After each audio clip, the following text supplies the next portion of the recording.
उत्तर प्रदेश में इस समय समाजवादी पार्टी और भारतीय जनता पार्टी बेटियों के घबराने की चिंता कर रही है। सवाल इस बात का है कि क्या जमीनी हकीकत भी यही बयां कर रही है कि सत्ता हो या विपक्ष हो, उसको बेटियां, महिलाओं की सुरक्षा से कुछ लेना देना है। चलिए इसी विषय पर हम बातचीत करेंगे। नारों की बात कर लें या फिर पोस्टर वार की बात कर लें, वो उत्तर प्रदेश की राजधानी लखनऊ से लेकर बनारस तक तेज है।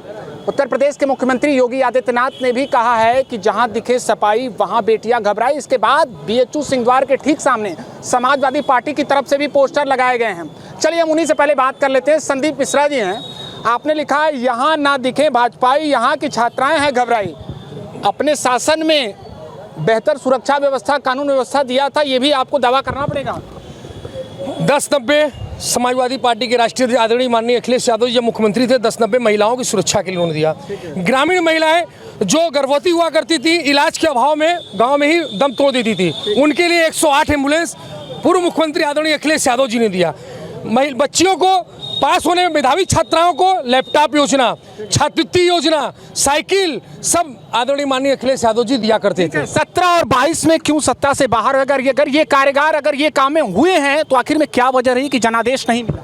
देखिए, उसका सबसे बड़ा रीजन है हम समाजवादी हैं, हम समाज के हर वर्ग को लेकर चलने का काम करते हैं। लेकिन कुछ बहरूपिये टाइप के आए जो गुजरात से आए, वो बहरूपिये ने उत्तर प्रदेश और हिंदुस्तान के अंदर बांटने का काम किया, जाति बांटने का काम किया और बांट कर हिंदू मुसलमान कर मंदिर मस्जिद करके लोगों को गुमराह करके वो वोट लेने का काम किया। लेकिन अब जनता जाग चुकी है। पार्टी की तरफ से अपने विचार रखेंगे। अविनाश त्रिपाठी जी हैं, ये बताइए, इनका आरोप है कि अगर आप लोग कहते हैं कि जहां दिखे सपाई वहां बेटियां घबराई, तो यानी बीएचयू, आईआईटी बीएचयू में क्या हुआ, और उसको लेकर ये सवाल पूछ रहे हैं। देखिए, आईआईटी बीएचयू की घटना शर्मनाक थी।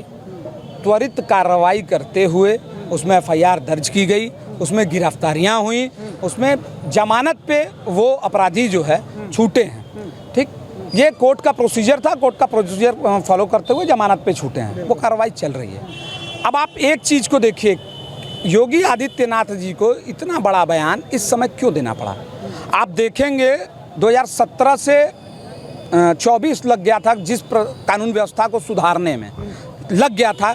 आप देख रहे थे, आप मीडिया वाले भी देख रहे थे, आम जनता भी देख रही थी किस प्रकार से कानून व्यवस्था इतने सुचारू रूप से चल रही थी। लेकिन 2024 के चुनाव से जिस तरह से 40 सीटें समाजवादी पार्टी व कांग्रेस पार्टी को मिल गई, तो इनका मनोबल इतना ज़्यादा बढ़ गया कि उसी हिसाब से अपराध का भी ग्राफ लगातार बढ़ता गया।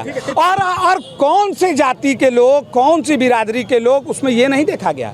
उसमें कार्रवाई। अब एक सवाल त्रिपाठी, 10 साल से अगर बात कर लें, केंद्र में आप हैं, उससे ज्यादा समय से राज्य में भी आप हैं, और कानून व्यवस्था को लेकर सबसे ज्यादा पीठ उत्तर प्रदेश में थपथपाई गई कि बेहतर कानून व्यवस्था। बिल्कुल। तो क्या जरूरत हो गई मंच से ये कहने की जरूरत 2024 के चुनाव के बाद ये पड़ रही है।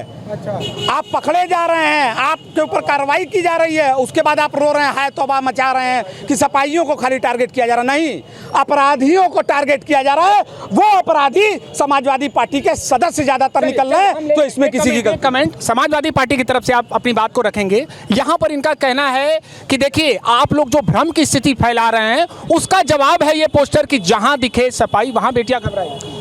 ये बयान हमारा नहीं, मुख्यमंत्री जी का बयान है, योगी महाराज जी कह रहे हैं। आप बताइए कब बयान दे रहे हैं? जब 24 का लोकसभा चुनाव हार गए, अभी यूपी में 9 सीट पे उपचुनाव हो रहा है, ये पूरे सीट हार रहे हैं। ये बयान हमारा, मुख्यमंत्री जी का घबरा के बयान दे रहे हैं, जान रहे कि अगर 9 सीट हारेंगे तो दिल्ली से फटकार पड़ेगी। आप बताइए, एक पेपर में कल छपा था, बनारस में एक फ्लैट में पकड़ा गया जुआ के मामले में सारनाथ इंस्पेक्टर को लाइन हाजिर कर दिया गया। इतना नहीं, मुख्यमंत्री का ओएसडी कौन है? इनके मुख्यमंत्री का ओएसडी पकड़ा है, उसमें पेपर ने छपा, हमारे घर नहीं छपा है, पेपर आपके मीडिया में चल रहा है। क्या उस पर कार्रवाई कब होगी? उसको कब पकड़ा जाएगा बता दीजिए, पूछ लीजिए इनसे भैया। सवाल का हम सभी लोगों से जवाब लेंगे। इनका कहना था कि जो भ्रम फैलाया गया था उस भ्रम को दूर करने के लिए, और इनका कहना है कि घबराहट है उपचुनाव को लेकर। भाई ने पढ़ा, आज का न्यूज़पेपर पढ़ा, लेकिन पूरा नहीं पढ़ा। जो सारनाथ इंस्पेक्टर उनको सस्पेंड कर दिया गया है, और जो ये बोल रहे हैं कि अखिलेश यादव जी ने बहुत अच्छा काम डायल 1090 दिया था। अब 2017 के पहले देख लेना, कितनी बेटियां रात को 8 बजे के बाद निकलती थी घर से बाहर। आज बेटियां रात में 12 बजे निकलती हैं और इत्मीनान से निकलती हैं। कानून व्यवस्था इस उत्तर प्रदेश में इतनी सुधरी हुई है, इन सपाइयों को मेरे सपा के जो भाई हैं उनको नहीं दिखेगा। कारण इनकी आदत हो चुकी है अपराध करना, और ये पुलिस से डर रहे हैं, ये पुलिस से डरते हैं। शाम का वक्त है, घर लौट रहे हैं, न्याय की गुहार लगाने लोग कचहरी आते हैं। एक बात बता दीजिए कि क्या 7-8 सालों में परिवर्तन हुआ है कि नहीं? बहुत परिवर्तन हुआ। जब से भाजपा सरकार है इतना परिवर्तन हुआ। जैसे भाई साहब ने कहा कि जो 6 बजे के बाद लोग घबराते थे 12 बजे आज जाने में बेहिचक अपने अकेले सिंगल पर्सन अपने घर जाने के लिए कोई बेहिचक जाता है वो अपने। क्यों भाई? इसके पहले क्यों नहीं था?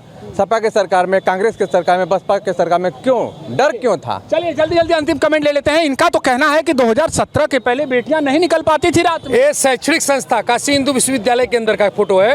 ये कह रहे रात को नहीं निकले, रात का ही घटना है। Bharatiya Janata party IT cell के मेंबर, भारतीय जनता पार्टी के नेता लोग इस बच्ची के साथ काशी हिंदू विश्वविद्यालय के अंदर गैंगरेप करते हैं, रेप करते हैं। उसका इसका मुकदमा भी नहीं लिखा जाता। बाद में सफाई चपते हैं तो मुकदमा लिखा था। मैं आपसे जानना चाहता हूँ, इनसे भी जानना चाहता हूँ, ये हमें जवाब दे। क्या इन आरोपियों, क्या फिर बोले, फिर इन आरोपियों के ऊपर क्या गोली लगा? क्या इनके टांग में गोली मारी गई? क्या इनका घर JCB से गिराया गया? नहीं गिराया गया, क्योंकि ये भाजपा के खून थे, ये भाजपा के लोग थे। आपसे एक सवाल है, जैसा कि इन्होंने भी कहा, आप भी वकालत करते हैं। हाँ बिल्कुल। हाँ, तो क्या परिवर्तन आप देख रहे हैं? 17 के पहले क्या ये स्थिति थी कि ग्रामीण क्षेत्र में बेटियां, महिलाएं नहीं निकल पाती थी 7 बजे? तब भी स्थिति थी, रात भर औरतें निकलती थीं, आज भी निकलती हैं। अपराध तब भी होते थे, आज भी हो रहे हैं। अंतर बस इतना है कि उस समय अपराध होते थे तो उसके मुकदमे लिख दिए जाते थे, त्वरित कार्रवाई शुरू हो जाती थी।